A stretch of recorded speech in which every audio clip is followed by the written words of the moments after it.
সম্মানিত উপস্থিতি, বিজয়, সফলতা, আনন্দ এটা মানুষের জীবনে থাকবে, এটা স্বাভাবিক। কিন্তু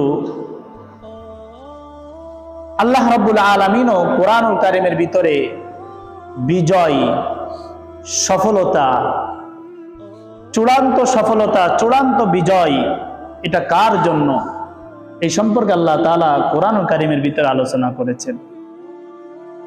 একটা হলো দুনিয়ার বিজয়। দুনিয়াতে মানুষ যতদিন বাস করবে, মানুষের জীবনে কখনো সুখ থাকবে, কখনো দুঃখ থাকবে। মানুষের জীবনে হাসি থাকবে, কান্না থাকবে। মানুষের জীবনে সচ্ছলতা থাকবে, অসচ্ছলতা থাকবে। মানুষের জীবনে কখনো মানুষের দিলের ভিতরে আনন্দ থাকবে, কখনো দুঃখ, কষ্ট, বেদনা থাকবে। এটা হলো দুনিয়ার জীবনে থাকবে। কিন্তু এরপরে আখিরাতের যে জীবন, ওই জীবনেও কিন্তু মানুষের কারোর কপালে হয়তো চির সফলতা জুটে যাবে, আবার কারো কপালে চির অসফলতা, চির পরাজয়, চির দুঃখ আর কষ্ট তাকে গ্রাস করবে। তাহলে আমরা মহাগ্রন্থ আল কোরআনের ভিতরে সূরা আলে ইমরানের ভিতরে আল্লাহ রাব্বুল আলামিন বলেন 4 নম্বর পারার 13 নম্বর পৃষ্ঠা, যে আয়াতের অংশটি আমাদের অনেকের মুখস্থ। আল্লাহ তাআলা বলেন, কুল্লু নাফসিন যায়িকাতুল মাউত। অর্থ হলো, মহান আল্লাহ রাব্বুল আলামিন বলছেন, প্রত্যেকটা প্রাণীকে মৃত্যুর স্বাদ গ্রহণ করতেই হবে।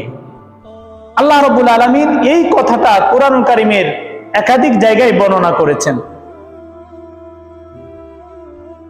পরবর্তীতে আল্লাহ তাআলা বলছেন, ওয়া ইন্নামা তুওয়াফাউনা উজুরাকুম ইয়াওমাল কিয়ামাহ।